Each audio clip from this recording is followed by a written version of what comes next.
वंदे मातरम। नमस्कार, जय श्री राम।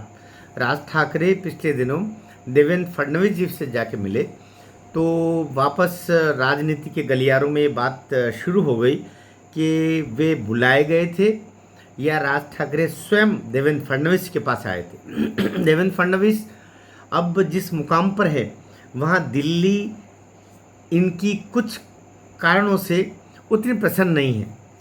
यद्यपि जितना भी काम देवेंद्र कर रहे हैं वो दिल्ली को खुश करने के लिए कर रहे हैं, लेकिन इस कारण से कुछ नागपुर और दिल्ली की बीच की उलझन में उनके लिए दिक्कतें खड़ी हो रही है। अभी ये सवाल आया कि राज ठाकरे उनके पास क्यों गए थे और फिर से उनके बीच में थोड़ी अलग से बातचीत हुई। ये बातचीत क्या हुई राजनीति के गलियारों में, इससे बहुत सी बातें बताई जा रही। ये कि पहले उद्धव ठाकरे और आदित्य के साथ में देवेंद्र जी की भेंट हुई थी, वहाँ जो कुछ बातें हुई थी उन्हीं बातों का अगला सिरा जो चर्चा के लिए छोड़ दिया गया था, वही चीज़ें आगे चल के उसमें क्या अभिमत बना है, क्या निर्णय बन रहा है, क्या वो कहने के लिए उद्धव कैंप की तरफ से राज ठाकरे को भेजा गया था या स्वयं देवेंद्र फडणवीस ने राज ठाकरे को बुलाया था, ये सवाल भी आ रहा है। दोनों चीज़ों की जानकारियाँ निकल करके आई है। बात यह है कि एक दृश्य आपने देखा होगा, वो खूब वायरल भी हुआ, जिसमें आदित्य ठाकरे एक के पास में एक दूसरा बंदा रहता है और देवेंद्र फडणवीस गाड़ी से उतरते हैं। वो जो बंदा जो आदित्य के पास में खड़ा रहता है वो गुलदस्ता भेंट करता है, लेकिन आदित्य केवल हाथ बढ़ाता है, केवल गुलदस्ता किसी और के हाथ से दिलवाता है और हाथ बढ़ा करके केवल हाथ मिलाता है देवेंद्र फडणवीस। इसने कई सारी बातें बता दी। कुछ ने बताया कि ये घमंड की बात है, ये अपना ओछाई दिखाई है, ये सारी बातें। लेकिन बात ये है कि अभी भी वो जो बंद कमरे में चर्चा हुई थी जिसमें बात नहीं बनी, या कि देवेंद्र फडणवीस जी को दिल्ली की डांट खानी पड़ी, ये तक कहा जाता है, या कि उस भेंट के कारण एकनाथ शिंदे दिल्ली जाकर के अलग से फिर अमित शाह जी से और आदरणीय नरेंद्र मोदी जी से मिले और बात वहाँ तक चली गई। वे अपने परिवार को लेके गए थे और वहाँ जाके मिले।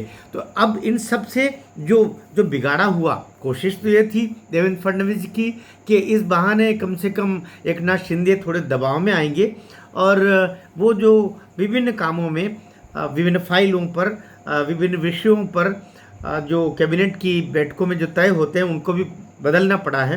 11 ऐसे निर्णय हो गए थे लेकिन उनको वापस लेना पड़ा। तो एक तरीके से एकनाथ शिंदे पर दबाव लगाने के लिए, दबाव डालने के लिए ऐसा किया गया था, लेकिन वो बात बनी नहीं। पासा उल्टा पड़ गया। हुआ ये कि एकनाथ शिंदे जब अपने बहू बेटे के साथ में, वे नरेंद्र मोदी जी के साथ में उनका भोजन भी हुआ, मिलना भी हुआ, गुलदस्ता दिया, और वो जो बात हुई उससे एकनाथ शिंदे का वज़न दिल्ली की दृष्टि में बहुत बढ़ा और इधर से देवेंद्र फडणवीस जी अलग तरीके से संदेह के घेरे में आ गए। कहना ये चाहिए कि देवेंद्र फडणवीस जी और झमेले में पड़ गए।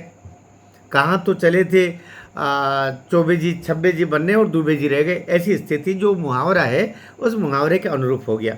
दरअसल एकनाथ शिंदे एक निर्विवाद छवि का व्यक्ति है। राजनीति में ये छवि काम करती है। जैसे अटल जी बोला करते थे ना कि मुझसे ज़्यादा उस छवि की चिंता है जो लोगों के हृदय में मेरी बनी हुई है। अर्थात एकनाथ शिंदे ने जिस तरह दृढ़ नेतृत्वकर्ता, दृढ़ नेता, कट्टर सनातनी, कट्टर हिंदूवादी छवि जो महाराष्ट्र में बनाई है, जो एक समय बाला साहब ठाकरे ने अपनी बनाई होगी, लेकिन उस पद चिन्ह पर चलते हुए जिस तरीके की छवि एकनाथ शिंदे ने बनाई है और जिसके कारण से लोगों ने बढ़ चढ़ करके न केवल प्यार दिया बल्कि अपने प्यार को वोटों में तब्दील भी किया, विधानसभा में भी और अन्यत्र स्थानों पर भी। यही तकलीफ है कहीं न कहीं देवेंद्र फडणवीस के मन में भी कि एकनाथ शिंदे अलग पहचान बनाने में कायम कैसे रहे। उद्धव ठाकरे की भी तकलीफ यही है कि एकनाथ शिंदे अलग छवि बनाने में कैसे सफल हो गए, बल्कि तकलीफ राज ठाकरे को भी यही है कि पूरी महाराष्ट्र की भूमि पर एक मराठा नेता के रूप में अब तक तो शरद पवार और अब दूसरे उनके भतीजे पवार, इनकी मराठा नेता के रूप में छवि थी। लिए एकनाथ शिंदे ने जो छवि बनाई है, दो छवियां एक साथ मिल गई, मराठा नेता की छवि भी, कट्टर हिंदू की छवि भी, और दोनों जब मिलते हैं तो सत्ता बनती है। इसलिए परेशानी की इस हालत में अभी पांसा लगभग उल्टा पड़ा हुआ है। राज ठाकरे को शायद, जैसी जानकारी मुझ तक है, देवेंद्र फडणवीस ने ही संभवतः बुलाया है, जैसा कहा जा रहा है, और ये मैसेज दिया है कि आप उद्धव ठाकरे की इधर आगमन की बात ही बंद कर दो, सोचो भी मत कि उद्धव ठाकरे कभी वापस एक जुट रूप से इस गठबंधन में भारतीय जनता पार्टी के साथ आ पाएंगे।